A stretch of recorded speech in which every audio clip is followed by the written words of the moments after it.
Y como cada día martes nos vamos a meter en nuestra columna de política internacional. Ya nos acompaña el magíster en historia, Maximiliano Martínez. Hola Maxi, ¿cómo estás? Un placer. Hola Sergio, bienvenido. ¿Cómo estás vos? ¿Todo bien? Bueno, muchas gracias. Es cierto, el martes pasado no tuvimos la posibilidad de tener este encuentro, pero aquí estamos para hablar en este caso de Haití, de definiciones que han surgido por parte de personalidades muy importantes de la ONU y de una situación que es crítica, pero estimo que nos vas a empezar diciendo que no es una situación nueva. Para nada. La ONU en estos últimos tiempos y casi todos los países del, entre comillas, primer mundo, han denominado a Haití como un estado fallido. Es sorprendente la definición que la ONU hace sobre un estado que es uno de los más antiguos de América, hablando de estados propiamente dicho como una institución, y que desconozca el proceso histórico que tiene Haití, porque si uno tiene en cuenta, donde actualmente reside Haití, es una de las tres islas más importantes de las Antillas, junto a Cuba y junto a Puerto Rico. Y tiene una importancia todavía más simbólica para la historia de América en sí. En esa isla se fundó la primera ciudad de América, que fue el Fuerte Navidad. Se cree o se considera que a esa isla llega Colón en 1492 y, como te digo, funda el Fuerte Navidad como la primera institución europea en América, y desde ahí tiene todo un complejo proceso político que llega hasta nuestros días. Ese complejo político está atravesado por una cuestión que es extremadamente lógica. Yo ahora te cambiaría o te haría una pregunta. ¿Vos podrías pensar o imaginar, o cualquiera podría pensar o imaginar, que Haití en un determinado momento fue uno de los imperios de América Latina? Seguramente no. La verdad que no. Seguramente no. Pero en América Latina, junto a Brasil, Haití fue uno de los imperios que integró el continente americano. Y fue un imperio con un importante trasfondo o impacto económico sobre la región caribeña. Es por eso que en un determinado momento Estados Unidos, Francia, Alemania y otros países europeos se fijaron en la isla para intentar aprovecharse de las riquezas económicas y también de la riqueza estratégica de la misma. Este es un país extremadamente extraño, entre comillas, porque si yo te dije que llegaron los españoles, ¿cómo es posible que nosotros pensemos que hoy el idioma oficial sea francés, que su capital tenga el nombre francés y que el dato quizá más importante que tenga Haití para la historia latinoamericana es que uno tiende a pensar las independencias latinoamericanas desde la independencia de Estados Unidos en 1776 y de ahí saltar a los procesos de independencia que se dieron entre 1810 y 1820 en América. Ahora bien, ¿qué tal si yo te dijera que el segundo país que se independiza en América fue Haití y que ese mismo país que hoy nosotros estamos viendo por la tele es uno de los países que comenzó el proceso de revoluciones e independencias en América Latina? Ahora bien, cómo a eso hemos llegado hoy en día tiene una explicación bastante compleja que seguramente iremos desarrollando a través de tus preguntas. Claro, es lo primero que se me ocurre preguntar, ¿por qué esta actualidad con todo este bagaje histórico y con características tan específicas, ¿no? Uno quizás espera que en un lugar en donde el conflicto, por ejemplo, es permanente, la situación sea así.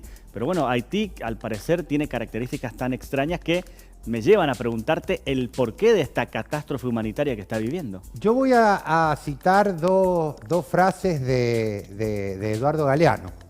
Una de ellas es que dice que cuál es el único país que no tuvo golpes de Estado en América.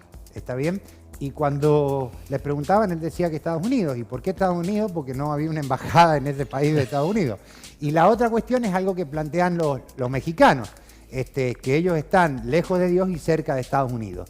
Yo creo que por ahí vendría una de las principales razones de esta inconsistencia política que tiene Haití, el hecho de conformar este rosario de islas que son las Antillas y estar tan cerca de Cuba en un determinado momento en el cual fue bastante complejo. Uno ve que en el momento en el que Haití tiene una de sus dictaduras más sangrientas de América, que es la de Papa Doc, la de los Duvalier, primero va a estar padre y después va a estar el hijo, algo muy parecido a lo que pasa en Nicaragua con los Somoza, va a llevar a que Haití se convierta en prácticamente una olla de ebullición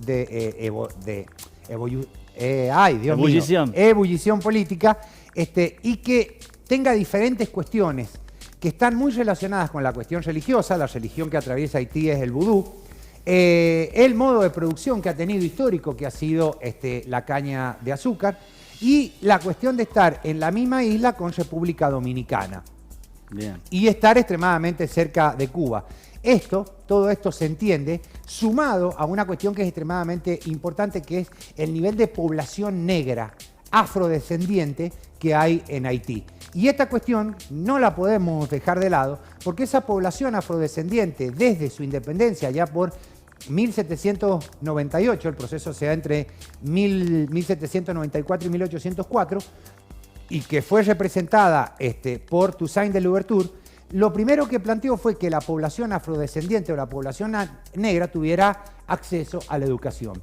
Por ende, desde 1804 hasta 1920, 1930, 1940, Haití tuvo una población formada desde el punto de vista de la alfabetización muy importante, y eso le permitió llegar a un aspecto cultural bastante importante. Ahora bien, ¿cómo es posible entender esto que vemos en las imágenes? Bien, sí, volvemos exactamente a lo mismo. El problema de Estados Unidos y el problema de que la ONU no se compromete como se debería comprometer con Haití. A ese punto quería llegar, ¿no? Si la ONU habla de la situación, también en un punto es una fuerte autocrítica al no accionar de la ONU, y también a muchos países que hablan del desarrollo, la libertad, de que los pueblos hermanos, del hambre en el mundo. Digo, se escuchan muchos discursos, a veces, o por lo general, que no se terminan cumpliendo. Al no accionar la ONU, no creas que no está haciendo nada, sino que está tercerizando la ayuda que debería llevar a Haití. Si yo te dije que una de las explicaciones que dicen es que Haití es un estado fallido, hay otras de las explicaciones que dicen, y que lo plantean varios analistas internacionales, es que Haití hoy en día es el país de las ONG. ¿Qué te quiero decir con esto?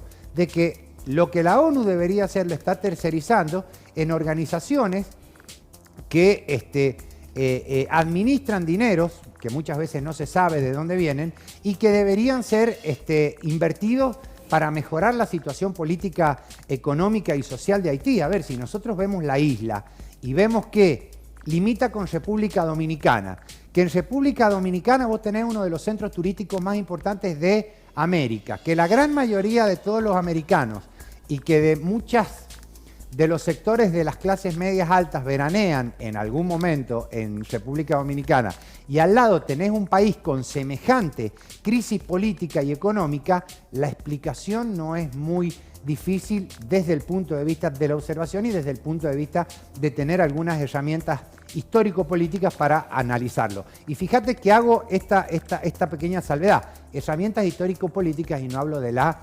esta estupidez que se plantea hoy en día del sentido común, de decir de que todo se puede analizar a través del sentido común y que el sentido común puede solucionar todo. No. Estoy diciendo que hay que tener herramientas históricas, sociales, metodológicas para poder analizar semejante problema. Vos fíjate, tuvo un terremoto en el 2010 que mató más de 300.000 personas, claro, dejó más de 1.400.000 personas sin